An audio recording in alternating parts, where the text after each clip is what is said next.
Welcome to another edition of the Tiger Men's Basketball Report. I'm your host, Spiro Morekas, along with the head coach of the Tigers, Pat Skerry. And, Coach, what have you been doing during your summer vacation? It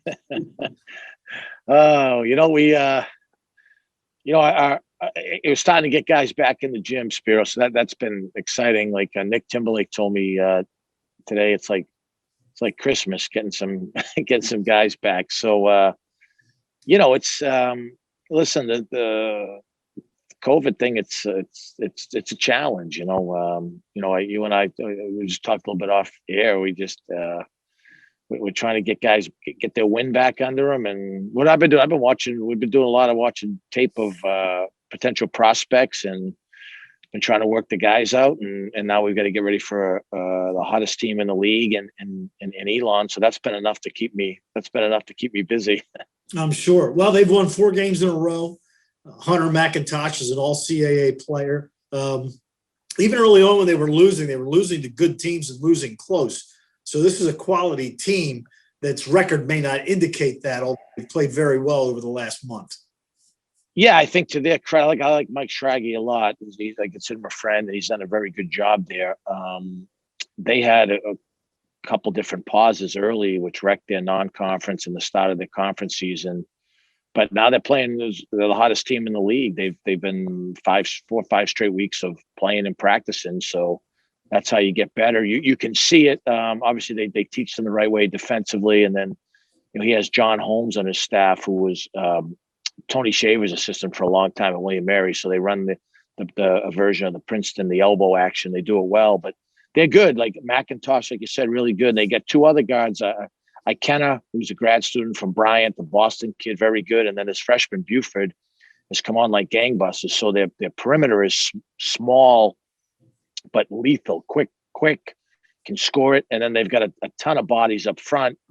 And they always scare you because they got 2 guys that can stretch the floor, and Hunter Woods and Simon Wright. So it'll be a tough test. And it's just wacky because you're trying to, like I said, we got to get back in the gym and try to get some 5-on-5 going and try to get some conditioning and some rhythm to us.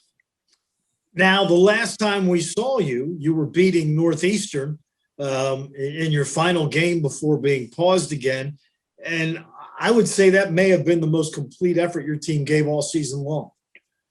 Yeah, I was proud of the group of guys that played in that game. I thought we were connected. And then we did what our good teams have done here. We guarded and rebounded. I think, to put a good team together, you've got to form habits, and the best way to form habits is to have routine. A lot of that has been interrupted this year.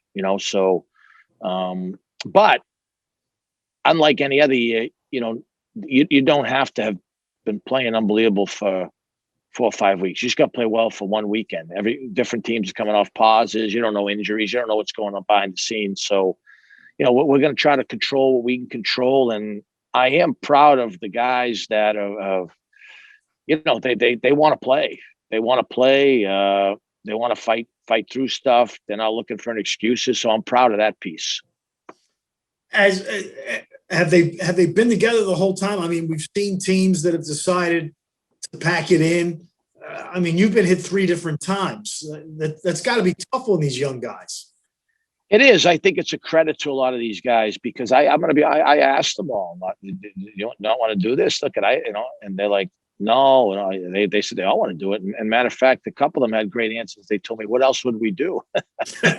So, like I said, that's the piece when, hopefully in 20 years from now, I'm looking back and then I'm going to have great respect for our student athletes for kind of grinding through this. Because there is a level of frustration and anxiety. And, I just don't know, like I told you, our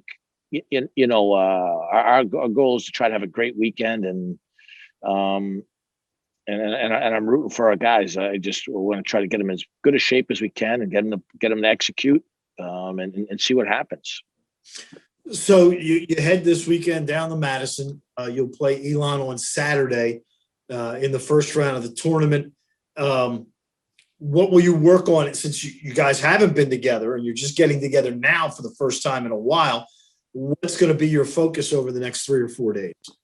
Well, conditioning, trying to play and practice so you get back into, hopefully some game shape and some rhythm. I think, the better condition we can be in, that gives you a chance to defend, right? So we like to give as many bodies as possible to give ourselves a chance defensively and on the backboards.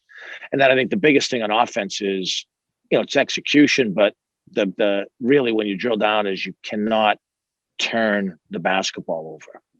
So, that's, if you get fatigued, you don't want to play reckless. So, we've got to take care of the ball. I thought we had started to make some strides in that area. I thought maybe, we struggled early with, choppy coming out of the non-conference and hopefully that'll continue. I mean, I don't think there's any team down there that's a bad team by any stretch. And I think there could absolutely be a surprise winner. I think there's got to be a level of belief, and can we fight through? I mean, we've had to come off these pauses a couple of times. It's certainly not easy. It's certainly not easy. But it's like I told you, in a normal year, I'd say, hey, we were playing good basketball late in the year last year. We're 13-3 down the stretch, so I was proud of that group. We didn't have a great game against a very good Northeastern team in the quarterfinals. This is a different year. Whoever the best teams are might not necessarily be the best team. So I think it could be a wacky weekend. And, I hope it goes well for our guys, mostly because I think they've, I'm proud of the way they've hung in there. They've certainly endured a lot. I mean, you look at a guy like Solomon Uyelamo. What kind of a season has this poor kid had? I mean, it's been crazy for him and his brother. Yeah. I mean, Solo's had, he hasn't had COVID. Okay. And he's had to sit out 56 days of quarantine. So, and he's done a good job. He's rebounding the ball. He's shooting about 70% from the field. He still drives me crazy at times with some execution stuff, but he's had for a guy coming off a knee surgery on both knees, he's shown some really good flashes. So yeah, I'd love to see him go down there and have a tremendous weekend, and yeah, like Vic, I mean, yeah, same thing. You want him to have a great weekend too, right?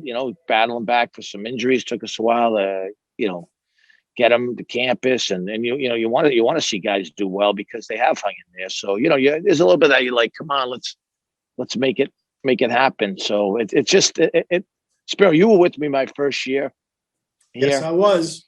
So we're starting the decade with not a good. We weren't a very good team that year, although we did get better. We were not a very good team, and then we're ending it with a pandemic. But in a lot of ways, this has been harder than the first year in a lot of ways. And I don't say that statement lightly.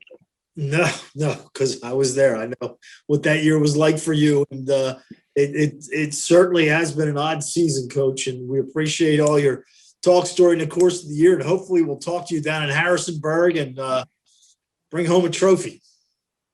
That would be great. Honestly, it'd be really cool for our guys. And, they're excited. So we'll see what happens. I appreciate everyone listening in and pulling for us. And I think we all know there's a light at the end of the tunnel. And I, for one, am looking forward to getting back to developing some habits through routine. All right, Coach. Thank you.